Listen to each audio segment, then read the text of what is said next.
একজন কথা বলেন, আপনাদের ভিতর থেকে একজন কথা বলেন যে একেবারে নতুন। আমি লিঙ্কটা শেয়ার করতে থাকি, আপনারা কথা বলতে থাকেন।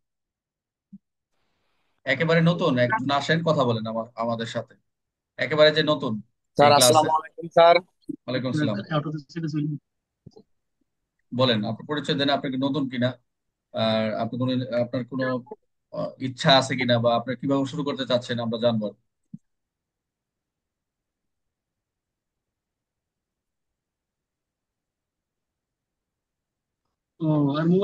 স্যার আসসালামু আলাইকুম। হ্যাঁ, ওয়ালাইকুম আসসালাম, জি শোনা যাচ্ছে।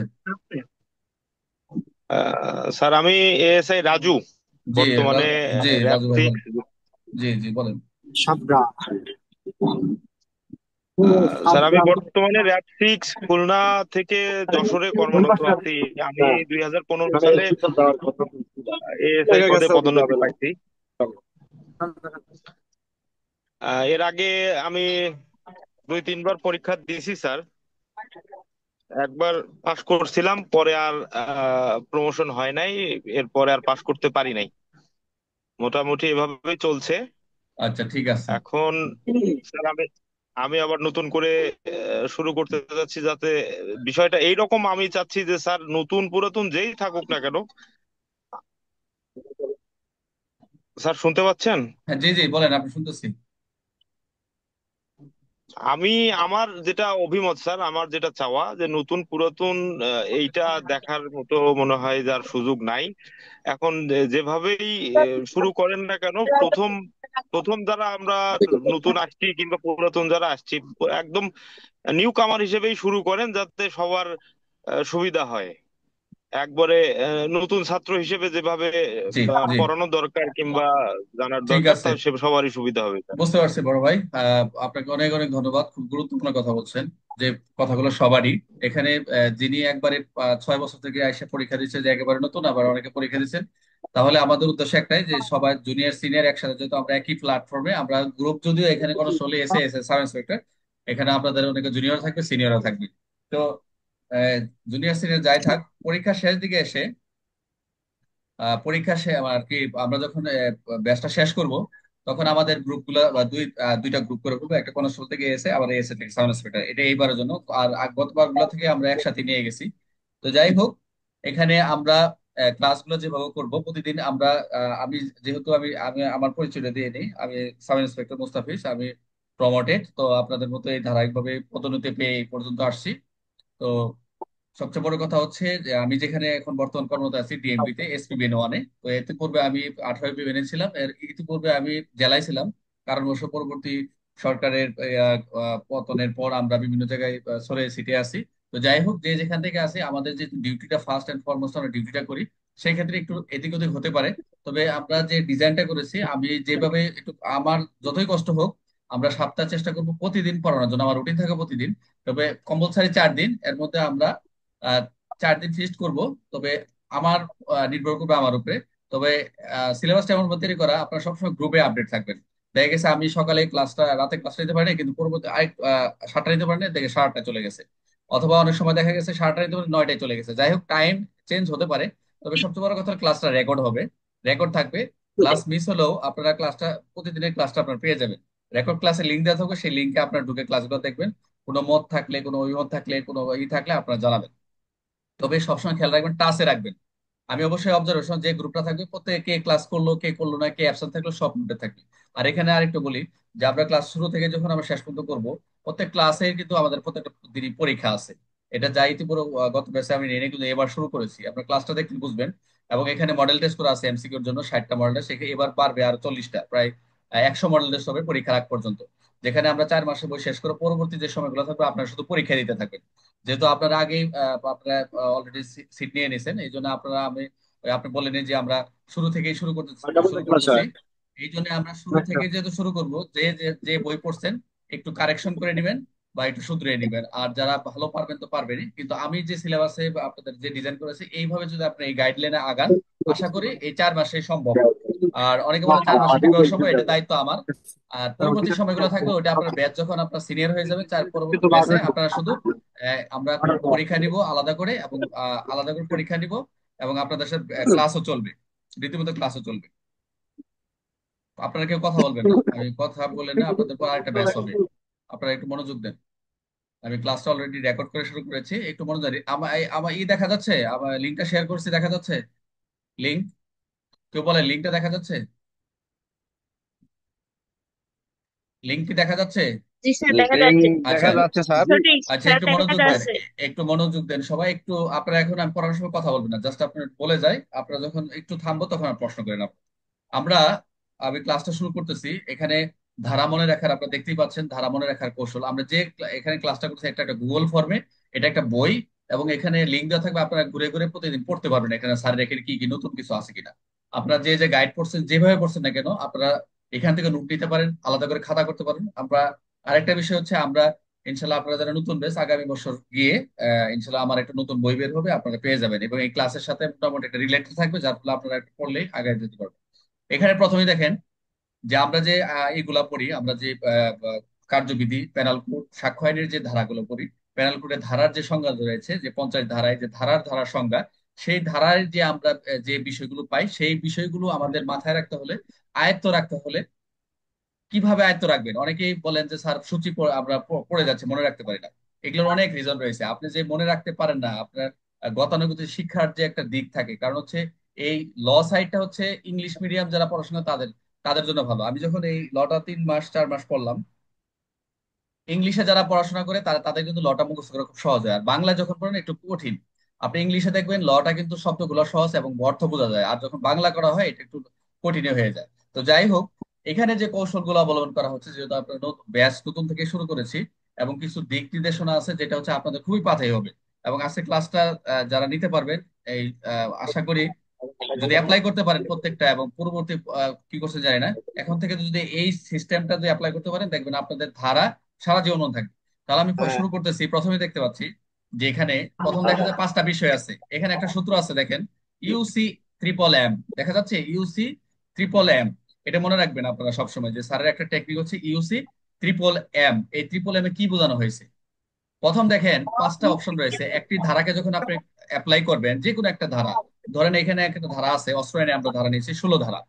অস্ত্র আইনে 16 ধারা, ধরেন আপনারা যদি নতুন, এবং অনেকে এটা মুখস্থও পারেন এবং পরীক্ষার্থীরাও আছেন, অস্ত্র আইনে 16 ধারা কিভাবে রয়েছে সূচিত আপনারা পড়ছেন। বাট এটাকে আমাদেরকে আয়ত্ত নিতে হলে প্রথমে 5টা বিষয় আমাকে জানতে হবে। প্রথম হচ্ছে আন্ডারস্ট্যান্ডিং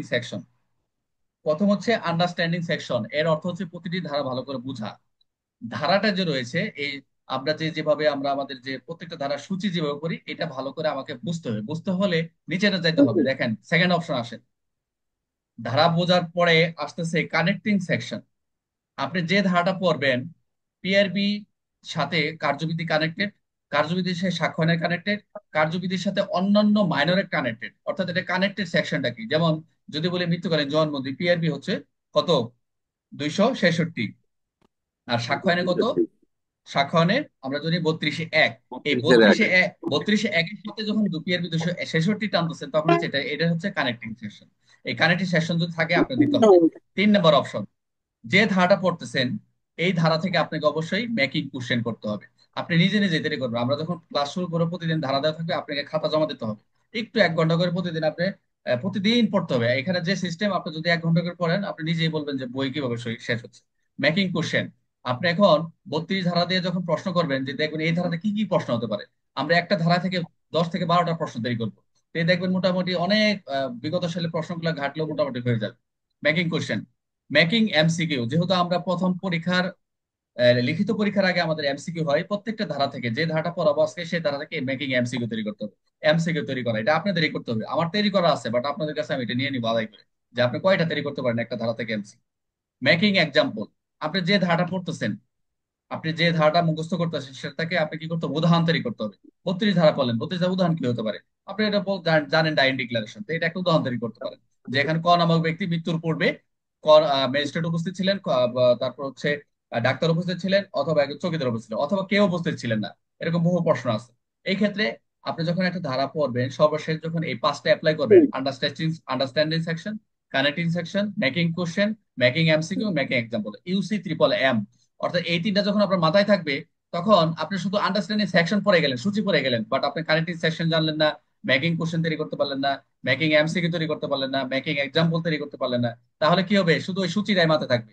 পরীক্ষা হলে গিয়ে ওই একটা লাইন সূচি পড়ে গেলেন, শুধু ডাইন ডিক্লারেশন, প্রশ্ন আসলো কোন ব্যক্তি মৃত্যু দেওয়ার মৃত্যুর আগ মুহূর্তে সে তার জন্ম দেওয়ার পর কোন ক্রমে বেঁচে গেল, বাট এর আইনগত ভিত্তি কি বা কোন ক্ষেত্রে অগ্রহণযোগ্য, তখন কি হবে? আপনার ওই যে প্রশ্ন তৈরি, প্রশ্ন আপনি দেখলেন না, প্রশ্ন আপনি দেখলেন না, উদাহরণ তৈরি করতে পারলেন না, ম্যাকিং এমসিকিউ, তখন কি হলো?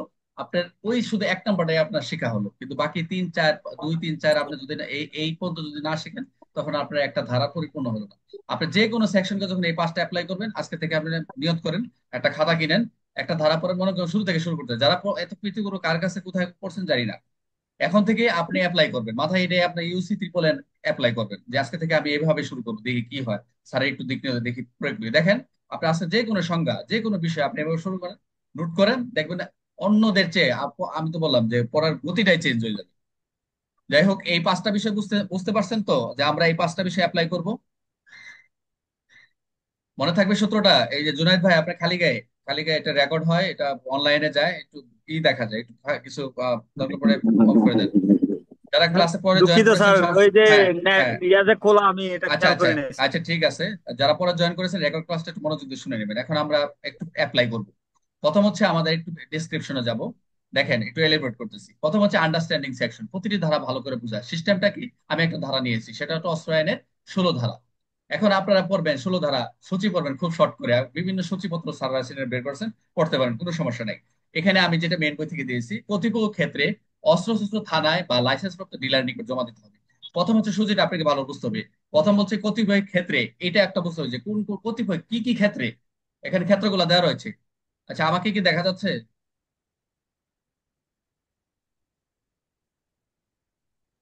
আচ্ছা, হ্যাঁ, দেখা যাচ্ছে স্যার। আচ্ছা ঠিক স্যার আছে, থ্যাংক ইউ। যাচ্ছে। আচ্ছা, এখানে বলছে কতিপয় ক্ষেত্রে, অন্যান্য সূচিতে কিন্তু কতিপয় ক্ষেত্রে নাও দিতে বলে, ওখানে লেখা আছে অস্ত্র অস্ত্র থানা অথবা লাইসেন্স ডিলার নিকট জমা দিতে হবে। প্রথম কিন্তু ক্লিয়ার যে প্রথম, যেই সকল ক্ষেত্রে থানায় অস্ত্র অস্ত্র থানায় জমা দিবেন, লাইসেন্স প্রত ডিলার, দুইজন ব্যক্তির কথা বলা হয়। প্রথম থানায় দিবেন, আরেকটা দিবেন লাইসেন্স ডিলার। কেন জমা দিবেন, কোন কোন ক্ষেত্রে, এটা কিন্তু বলা নাই, যা সূচিতে কিন্তু এটা 16 ধারায় বলা হয়েছে। এটা আমি আন্ডারস্ট্যান্ড বুঝে নিলাম, আপাতত বুঝে নিলাম যে কতিপয় ক্ষেত্রে, কিন্তু আমার প্রশ্নটা কিন্তু সূচিতে ক্লিয়ার না। আমি একটু আমার নিচের দিকে যাব। এখন এর সাথে কানেক্টিং কোনো সেকশন আছে কিনা 16 ধারার সাথে? আমি এই পর্যন্ত পিআরবি, প্যানাল কোড বা অন্যান্য মাইনর অ্যাক্টের সাথে কোনো কানেক্টিং সেকশন নাই, এই লেখা আছে নাই, তাহলে আপনারা লিখবেন নাই। যখন আপনারা পড়াশোনা করবেন, খাতা নোট করবেন, তখন আচ্ছা। লিখবেন নাই। পিআরবির সাথে 16 সাথে কানেক্টিং সেকশন নাই, তাহলে দেওয়া গেল না। তারপর আসে মেকিং কোশ্চেন। এখন এই সূচিটা পড়ে আপনাকে প্রশ্ন তৈরি করতে হবে। কি প্রশ্ন? তাহলে প্রশ্ন আমি যাই। প্রশ্ন হচ্ছে যেখানে কতিপয় ক্ষেত্রে অস্ত্র শস্ত্র থানায় লাইসেন্স ডিলার নিকট জমা দিতে হবে, প্রশ্ন হচ্ছে কোন কোন ক্ষেত্রে অস্ত্র শস্ত্র থানায় বা লাইসেন্স ডিলার নিকট জমা দিতে হবে। পরে সব ঠিক থাকলো, জাস্ট সামনে কি আসলো, কোন কোন ক্ষেত্রে। এখন কিন্তু আপনি নিজেই কিন্তু যখন ভিতরে ঢুকবেন, তখন কিন্তু উত্তরটা সহজে চলে আসতেছে, কোনো গাইড পড়া লাগতেছে না। আমি আগে প্রশ্ন, সূচি থেকে আমি প্রশ্ন তৈরি করে নিলাম, কোন কোন ক্ষেত্রে অস্ত্র শস্ত্র থানায় বা লাইসেন্স ডিলার নিকট জমা দেবেন। এখন উত্তরে চলে আসি। উত্তর যখন দিব, অস্ত্রশস্ত্র গোলাবারুদ সামরিক সম্পদ দখলে আছে এমন ব্যক্তির ওই প্রকার দখল লাইসেন্স পত্র বাতিল। আই রিপিট, অস্ত্র অস্ত্র গোলাবারুদ, ওখানে অস্ত্র অস্ত্র বলতে যা বুঝাইছে, অস্ত্র অস্ত্র শস্ত্র রয়েছে যে চার দ্বারা সংজ্ঞায়, গোলাবারুদ সামরিক সম্পদ দখল রয়েছে এমন ব্যক্তির ওই প্রকার দখলে লাইসেন্স বাতিল, যে অস্ত্রের যে রয়েছে, যদি অস্ত্র অস্ত্র কোনো করে বাতিল হয় লাইসেন্স, সেক্ষেত্রে থানায় জমা দেবেন অথবা লাইসেন্স ডিলার নিকট জমা দেবেন। আরেকটা বলছে, লাইসেন্সের মেয়াদ যদি উত্তীর্ণ হয়। আর একটা কারণ বলছে যে লাইসেন্সের মেয়াদ, একটা লাইসেন্স বাতিল বা লাইসেন্সের মেয়াদ উত্তীর্ণ হয়, এটা একটা বিষয়। দেখেন দুইটা বিষয় বলে, বাতিল, লাইসেন্সের মেয়াদ উত্তীর্ণ। 3 নম্বর বলছে, কোন কারণে পূর্ণ ধারার অধীনে বিজ্ঞপ্তি প্রদানের ফলে, যে পূর্ণ ধারা যখন আমরা পাবো, কোন কারণে, সেটা পূর্ণ ধারা আমরা একটা নোটিশের কথা বলা হয়েছে, সেটা যখন কোনো কারণে অব্যাহতি পায়, সেই এই 3টা কারণেই যদি কোনো রিজন থাকে, ক্লিয়ার থাকে, তাহলে এই 3টা কারণ দিয়ে আমরা কি করব, উত্তর শেষ করব। এর বাইরে আমাদের যাওয়ার কোনো প্রয়োজন নাই। এখানে দেখেন, আরেকটা দেখেন নিচের যেটা অপশনে, যে 16 ধারার, যে কোনো কারণে তার পক্ষে তার অস্ত্র গোলাবারুদ সামরিক সরঞ্জাম রাখা বেআইনি করে, যে তার কাছে যে অস্ত্রগুলো রয়েছে, যে অস্ত্রটা রয়েছে, অস্ত্রটা হচ্ছে সামরিক সরঞ্জাম রাখা তার কাছে বেআইনি, এরকম যদি মনে হয়, তাহলে অবশ্যই সেই ব্যক্তি কাল বিলম্ব না করে অস্ত্র গোলাবারুদ সামরিক সরঞ্জাম নিকটবর্তী থানায়, নিয়ারেস্ট পুলিশ স্টেশন অথবা ভারপ্রাপ্ত কর্মকর্তা নিকট, থানা, থানায় একজন অফিসার ইনচার্জ থাকেন, অথবা থানায় বলছে, বা এটা একটু অ্যাড করে দিছে, অথবা অবস্থার পরিপ্রেক্ষিতে সরকার ঘোষণা অনুযায়ী সরকার কর্তৃক নির্ধারিত লাইসেন্স পত্র ডিজাইনারকে জমা দেবেন। আপনি যখন ভাই মেন বইয়ে ঢুকবেন, প্রশ্ন করে ঢুকবেন, তো উত্তরটা মেন বই থেকে যখন আপনি শিখে ফেলবেন, এটার উপকারিতাটা কি, যে কি, এটা এখন বুঝবেন না, যারা ইতিমধ্যে পরীক্ষা দিচ্ছে, এবার যারা মেন বই পড়তেছে এর ফলাফল পাবেন। এবং আপনারা অ্যাপ্লাই যদি না করে থাকেন, বা পড়েছেন সেটা ফল পাচ্ছেন। তাহলে এই চারটি কারণে এই যে হেডলাইন করছি কতিপয় ক্ষেত্রে, তো কতিপয় শব্দটা ক্লিয়ার না।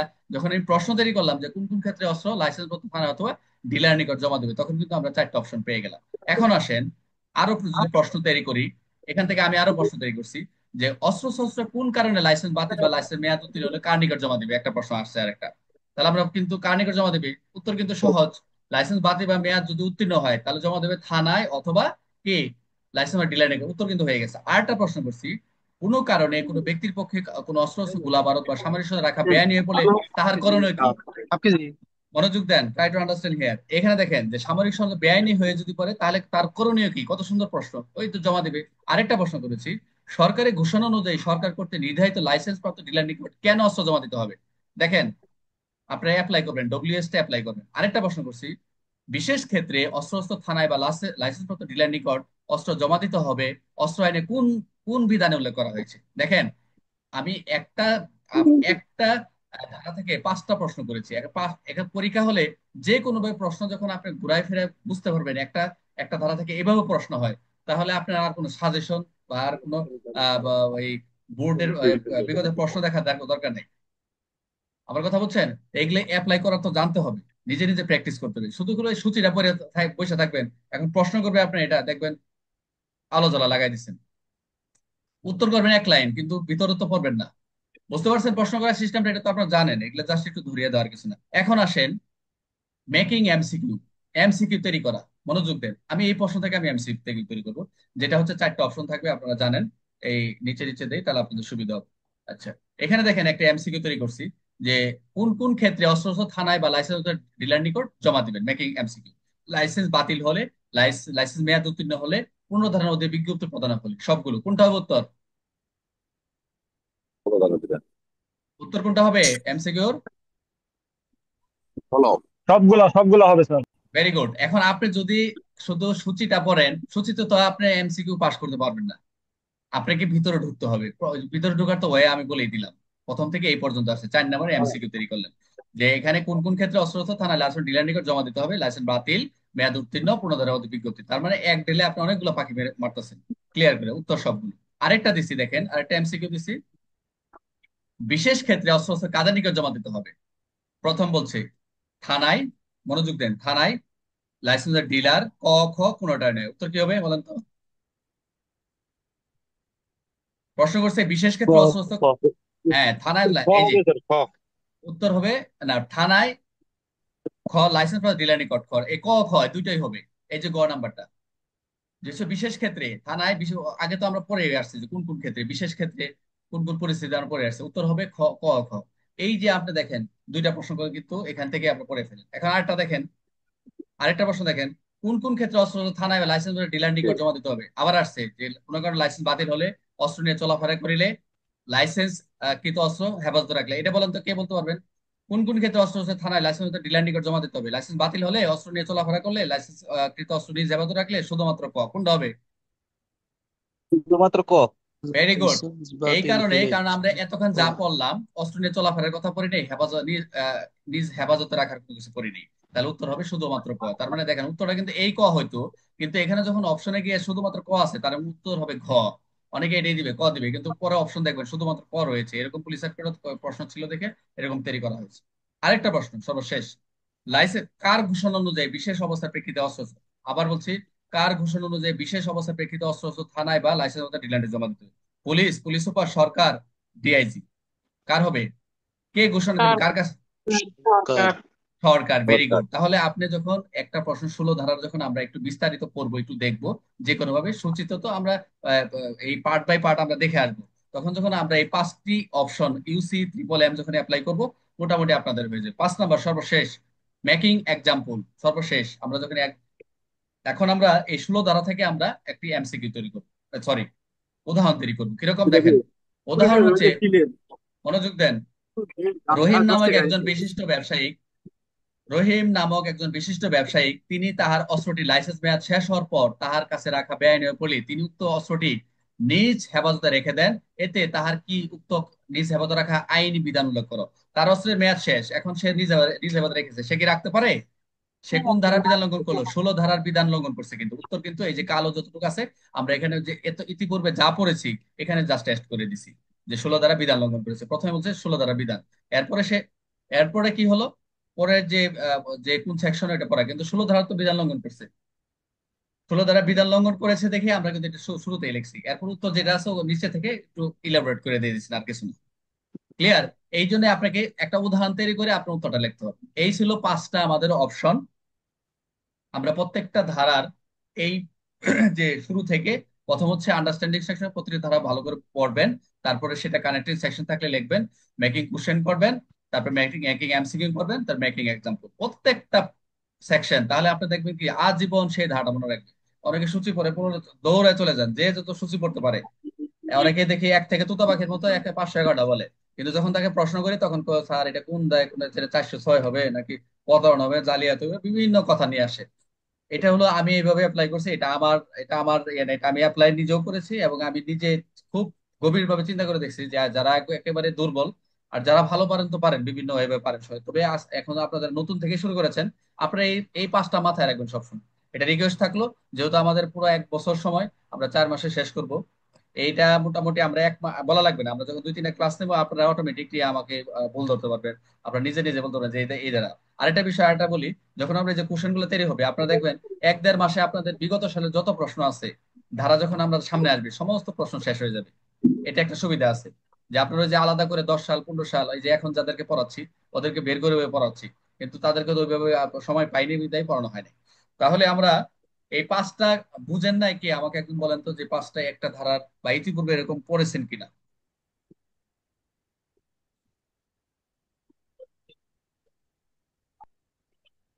স্যার আমরা তো পড়ালেখা করছি, কিন্তু আসলে এক একজনের পড়ার ধরন এক এক রকম। আপনারটা আমি এভাবে পড়ি নাই কখনো, নতুন এটা দেখলাম আর কি। এর আগে হয়তো পড়ছি 1 2 3 কিংবা 5 4 3 এইরকম, কিন্তু 5টা পরিপূর্ণভাবে পড়া হয় নাই আর কি। হ্যাঁ, এটা এটা ভালো লাগলো ইয়েটা। কারণ হচ্ছে এটা শুধু আমার যারা আমরা যারা আপনাদেরকে পড়াচ্ছি, আপনারা তো একসময় পড়াবেন, এবং আপনার মতো আপনি করে নেবেন, কিন্তু সবাই সবার ক্রেডিট থাকবে এই স্বাভাবিক, কিন্তু দিন যাবে, যুগের সাথে তাল মিলিয়ে যত সহজ করা যায়। কারণ হচ্ছে আইন তো হচ্ছে একটা রসায়ন বা কেমিস্ট্রি বায়োলজি, মানে আপনি পড়বেন ভুলে যাবেন, কিন্তু এটাকে ধরে রাখতে হবে, বাস্তবের সাথে ধরে রাখতে হবে। যারা নতুন তারা ক্লাসটি 10 মিনিট আছে, শেষ হয়ে যাবে। আর এখন আপনারা কি এই ফর্মুলা প্রয়োগ করতে পারবেন কিনা? অনেকে আবার ক্লাস করতে করতে স্যার এটা এটা বা এবার কষ্ট হয়ে যায় সে। আহ সবার ঐক্যবদ্ধ হতে হবে যে এটা ফলো করতে হবে, এক কথাই। অনেকে এই কিছুদিন পরে স্যার গাইডের প্রশ্ন করার সুযোগ নেই। 4 মাসের জার্নি, আপনারা এইটা ইনশাল্লাহ তো একটু। হুম, বলেন। স্যার, এইটা যে যেভাবে আপনি 5টা পয়েন্ট দিছেন, এইটা যদি আমি ফলো করি, এটা আমার ভালোর জন্যই হবে স্যার। এটা আপনার হ্যাঁ, ভালো মন্দের কিছু যায় আসে না। রাইট। এইটা এইটা যদি আমি পরিপূর্ণভাবে করি, এটা আমার জন্যই ভালো। জি, যেমন আপনি সব করলেন কিন্তু একটা করলেন না, 4 নাম্বার করলেন না, তাহলে আপনি এমসিকিউ পরীক্ষা ফেল। আপনি মনে আন্ডারস্ট্যান্ডিং সেকশন করলেন, কানেক্টিং সেকশন করলেন, মেকিং কোশ্চেন করলেন, কিন্তু এমসিকিউ করলেন না, বা এক্সাম্পল তৈরি করেন, তাও আপনি এমসিকিউ ফেল করবেন। মানে এখানে একটার সাথে একটা কানেক্টেড, এবং একটা যদি আপনি যদি ধরতে পারেন, আমি বললাম তো, আমি এটা 1 মাস আপনারা সবাই যে কতটা উপকার হবেন। হ্যাঁ, আমি 15 দিন আমি একটা ব্যাচ পড়াইছিলাম, মোটামুটি এরা বললাম তো, মোটামুটি এরা পরবর্তী আমি যে নেটের কারণে পরে এদেরকে জয়েন দিয়েছি বিভিন্ন স্যারের কাছে, জনি স্যারের কাছে, প্লাস হচ্ছে আমাদের রায়হান স্যারের কাছে অ্যাড করে দিয়েছি। আমি যেখানে ছিলাম ওখানে একটা ক্যাম্পে ছিলাম, নেটের সম্পর্কে তাদেরকে অন্য ব্যাচে অ্যাড করে দিয়েছি। তো যাই হোক, আমি আপনাদের আমার যেখানে থাকি না কেন, আর ইনশাল্লাহ আমরা যে জার্নি আমাদের, সবাই এক হাতে হাত মিলিয়ে সবাই একসাথে আগাবো। আর সবাই নতুন খাতা করবেন, আর পিডিএফ দেওয়া থাকবে, রেকর্ডিং ক্লাস থাকবে, কোনো সমস্যা নাই। আর এখানে আরেকটু বলি, আপনারা আমার ক্লাসে যারা পড়বেন এখানে, যাদের একেবারেই সমস্যা, যেহেতু আমরা চাকরি করি বিভিন্ন ইউনিটে, একটু আর্থিক সমস্যা থাকতে পারবে, সমস্যা নাই, যাদের একেবারেই সমস্যা আমাকে মেসেজ দিয়ে দেবেন, কোনো সমস্যা নাই। আর এখানে ধারাবাধা নিয়ম নেই, অনেকেই প্রশ্ন করছেন স্যার শুরুতে কেন আপনারা এই এটা রেজিস্ট্রেশন নিচ্ছেন, এটা রেজিস্ট্রেশন নেওয়া হয় না, এটা আপনারা, আমরা পুরো বছরই পড়বেন, আমরা শেষে গিয়ে আমরা 1টা মাস আমরা আপনাদের কাছে কম নিব, এবং সবাই যেটা যা দেয়, যার যেটা পড়ায় সবাই, আপনারা যদি কেউ 700 টাকা নেয় বা যায় না সেটা নেই, কিন্তু আপনার সেটা আমার দেওয়া দরকার নেই। আপনারা আহ, মানে প্রতি মাসে যেটা, আমি এটা বলবো না, আমাকে দেন, আমি লিখে দিব। তবে যে যেটা যাদেরকে যেখানে পড়ে আসেন সেটা আমাকে দেওয়া দরকার নেই, আমি অল্পতেই নিব, কোনো সমস্যা নেই। আর একেবারে সমস্যা থাকলে আমার জানাবেন, সমস্যা নেই। আর আমি কারণ এইবারও অনেক ছাত্রকে আমি ইনশাল্লাহ ফ্রি করে দিছি, এত কোনো সমস্যা নাই, এটা একটা সম্মানের বিষয়। আর এটা নিয়ে আপনাদের প্রেশার করবো না। আর একটা বিষয় হচ্ছে যে নোট আমি দেখবো। আমি কিন্তু এই ক্লাসটা করে যে এই যে আজকে যে ক্লাসটা করাইছি এটার উপরে পরীক্ষা নিব আপনাদের। একটু বলে দেখবেন, একটা লিঙ্ক দেওয়া থাকবে, আপনারা পরীক্ষা দিবেন। হ্যাঁ। তো পরীক্ষা প্রতিদিনই হবে। আপনার বলবেন যে ক্লাস, যে ক্লাসে যে আজকে ক্লাসটা ছিল প্যানেল কোডের একটা শীট তৈরি করেছিলাম আপনাদের, কিন্তু সেটা সম্ভব হলো না। সেটা ক্লাসটা ছিল একটা প্যানেল কোডে, খুব চমৎকার ক্লাস ছিল। ওটা থেকে আমি চাইছিলাম এটা আমি আমি নেক্সট ক্লাস থেকে নিবো আর কি। যেহেতু শুরু করবো এই ক্লাসের আগে আমি আপনাদেরকে যে পড়াটা পড়াবো আগে এটা আপনাকে বুঝাইতে হবে। জাস্ট ওটা আমি একটা পড়াই ফেললাম কিন্তু আপনারা বুঝতেছেন না, সেটা হবে না। আপনাদের সবসময় নোট থাকবে, প্রত্যেকে আজকে খাতা কিনে গ্রুপে দিবেন যে স্যার খাতা কিনছি, আগে যা ছিল সব বাদ, সমস্যা নেই। আর যার যার কার কি বই আছে, গাইড আছে, এটা একটা ছবি তুলে আমাকে গ্রুপে দিবেন যে যে আমার এই বই আছে। ঠিক আছে? যেহেতু পড়বেন ভালো করে, 1 বছর পড়েন ভাই। 1 বছর পড়া লাগবে না, 4 মাস আমি টাইম দিচ্ছি, 4 মাস পড়েন, সারা জীবন আর পড়া লাগবে না। আমার সিনিয়র স্যার বলছে, সিনিয়র বড় ভাইরা বলছে যে 6 বছর স্টাডি করো, চাকরি শুরুতে, বাকি বছর 36 বছর 30 বছর আরাম করতে পারবে, একদম সঠিক। জাস্ট টাইমে চেষ্টা করবেন, যারা হতে পারে না, কোনো আফসোস নাই। এটা একদম হচ্ছে আল্লাহর গড গিফটেড একটা বিধাতার, এটা চেষ্টা করে যেতে হবে। আল্লাহ তাআলা নিজেই বলছে সূরা রাদের, Allah does not change people condition until he change themselves. যে আল্লাহ মানুষের ভাগ্য পরিবর্তন করে না যদি না সে তার নিজের চেষ্টা না করে। এই জন্য নিজের চেষ্টার মাধ্যমে ভাই এই ফেটটাকে চেঞ্জ করতে হবে। ঠিক আছে? অবশ্যই বিশ্বাসের সাথে সেটা করতে হবে। আপনারা একটু পরিশ্রম করেন, আমার যতটুকু পরিশ্রম করে আপনাদেরকে নিয়ে যায় ইনশাল্লাহ, আমি যদি সুস্থ থাকি ইনশাল্লাহ অনেকদিন আগায় যাব আশা করি। আর এখন থেকে বুঝতেছেন যে এই 5টা অ্যাপ্লাই করলে কতটা ফলাফল পাবেন। এবং অনেকে বলেন যে এত বিস্তারিত করে লাভ কি, ভাষ্য সব পড়বো না। আপনারা দেখবেন আপনার এএসআই সাব ইন্সপেক্টর হইতে মাত্র, আমার কাছে মনে হয় যে 100 ধারা লাগে, 100। এএসআই হইতে গেলে 100, আর সাব ইন্সপেক্টর হইতে হলে আর 40-50টা ধারা, শুধু ওই যে ইন্সপেক্টর কয়েকটা প্রশ্ন ধারা পড়তে হয়, পিআরবি কাজটা পড়তে হয়। এত ধারা পড়তে হয় না, একটা স্যার গদ গাদা 1000 স্যার 2000 পড়তে হয় না, 100 ধারা আমার কাছে মনে হয় সব মিলে 100 ধারা পড়লে হয়ে যায়। বলেন। স্যার আপনার আপনার কাছে স্যার সহজ মনে হলে আমাদের কাছে তো অনেক কঠিন মনে হয় স্যার। এখন ওই যে আপনার আহ, যে নৌকায় উঠবেন সেই নৌকায় যদি, নৌকায় উঠার তো যতই লোক বেশি হবে, আপনার যিনি পানজিরি হবেন তার যদি কলা কৌশল ভালো থাকে, সামনে অনেক ঝড় আসবে, বৃষ্টি আসবে, সে কিন্তু অনেক গান বাজনা বিভিন্ন কিছু আপনাদেরকে ভয় ভীতির দূর করে কিন্তু পানজিরি কিন্তু সামনে এগিয়ে যাবে। আপনারা ভয় পাবেন ঠিক আছে, কিন্তু দেখবেন আপনার নৌকা নদী কিন্তু একসময় আমরা পার হয়ে যাব বিভিন্ন কৌশলের মাধ্যমে। এখন সবসময় যদি পানজিরি নিয়ে ধরে থাকি, কঠিন ভাবে আগায় যায়, তাহলে তো আপনাদের অনেকেই নৌকা থেকে চলে যাবে, নৌকা থেকে পড়ে যাবে। তা আমি চাই কাউকে পড়তে, যারা নৌকায় উঠেছি কাউকে পড়তে দিব না, সবাই একসাথে পার হয়ে যাবো ইনশাল্লাহ। ঠিক আছে? ইনশাল্লাহ স্যার, আমরা হ্যাঁ, স্যার চেষ্টা করব, আমরা আপনার সাথে আছি স্যার। ইনশাল্লাহ। স্যার আর যারা, আর একটু বিরক্ত করি ওই যে স্যার ইম্পর্টেন্ট আর কিছু যদি না থাকে স্যার একটু বিদায় নিতে চাচ্ছিলাম। হ্যাঁ হ্যাঁ লিখ দেন, সমস্যা নেই, ওকে ওকে। এখানে বিদায় নেন আপনি। আমরা শেষ করে আমরা ওই আচ্ছা, যে যারা, আসসালামু আলাইকুম। আমরা সিনিয়রদের ক্লাস একটু পরে ওদের ক্লাস আরো ওয়েট করতেছে, তো শুরু হয়ে সমস্যা নাই। আমরা আর 4 মিনিট আছে, বলেন আর কে কে কি বলবেন বলেন। 4 মিনিট আছে আপনাদের। এখানে আপনাদের সিনিয়র আছে ক্লাস করতেছে, যারা শুনতেছে আর কি, ওরা এই ক্লাসটা করতে পারে নাই। তারা অল্প সময় আমার ক্লাস করছিল, তারা একটু লেকচারটা দেখছে। অনেকে আছে। নাহিদ, নাহিদ তো নতুন একবার না? নাহিদ, নাহিদ, নাহিদ। হ্যাঁ। সালাম আপনি স্যার। নতুন, আপনি স্যার আমি নতুন তো। একবারে নতুন স্যার।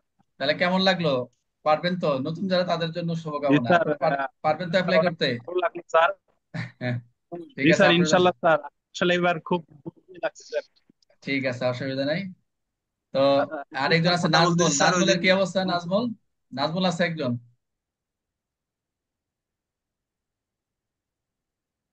নাজমুল কই? নাজমুল আছে। উজ্জ্বল ভাই কোথায় থাকেন উজ্জ্বল ভাই? চেনা চেনা লাগে উজ্জ্বল স্যার ভাই। আমি স্যার আমি বগুড়া সদর থানায় আছি স্যার। ও আচ্ছা আচ্ছা, ওদিন তো পরিচয় হলো। ঠিক আছে, আপনার সাথে কথা হয়েছে, ঠিক আছে, থ্যাংক জি ইউ। স্যার, জি স্যার। এই জন্য আর কি মনে পড়ছে আর কি। ঠিক আছে, একটু এখন জুনিয়র সিনিয়র কিছু না, শেখার বয়স নাই, আপনাদেরই কথা বলতে হবে। হ্যাঁ। তো ইনশাল্লাহ আহ আমি মনে করি আমি এখানে জুনিয়র, শেখার সবার কাছে শেখার আছে। যেভাবে একটু ক্লাস নেই একটু প্লিজ আপনারা একটু ওইভাবে মেনে নিয়ে আর একটু পড়েন, যতটুকু পড়েন। আমার যে অ্যাপ্লাই, আপনি যদি অ্যাপ্লাই করেন আপনি 1 ঘন্টা করে পড়েন, আমাদের 24 ঘন্টার ভিতরে 6 ঘন্টা ঘুম দিয়ে সরকারি ডিউটি যতটুকু করে 1 ঘন্টা সময় বের করবেন, যে যেখানে অফিস করেন বলবেন আমাকে 1 ঘন্টা সময় দিবেন, আর যা দুনিয়া যা হয়ে যায় এই 1 ঘন্টা একটু পড়বেন, 40 মিনিট ক্লাস করবেন, আর নিজে একটু লিখবেন। প্রতিদিন একটা করে প্রশ্ন লিখবেন, 2-3 লাইন করে, বেশি না। এক প্যানেল করে 2টা লাইন লিখবেন, জাস্ট এটাই কাজে দেবে লাস্ট জার্নিতে। ঠিক আছে নাহিদ আর উজ্জ্বল আর কে? শাহরুল আলম, নাজমুল আর তৌহিদ তো আমাদের সিনিয়র, আলামিন আর কেডা আছে? জান্নাত তো সিনিয়র, মানিক। ঠিক আছে, গোলাম রাব্বানি কে? হ্যাঁ, কে বললে কিছু বলেন, শেষ করে দেবো।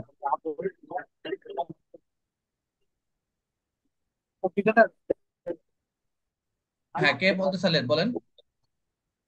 স্যার আমি বিদায় নিলাম স্যার, আচ্ছা ঠিক আছে। পূজার ডিউটিতে বাইরে আছি। আচ্ছা ঠিক আছে, শেষ করে দিচ্ছি। ঠিক আছে, সবাই ভালো থাকবেন।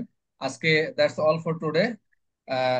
পরবর্তী ক্লাসে আমরা টাইম দিয়ে দিব, কখন কোন ক্লাস হবে সূচিগুলো জানাই দিব। ঠিক আছে, সবাই ভালো থাকবেন। আজকে এই পর্যন্ত। আসসালামু আলাইকুম রহমতুল্লাহ।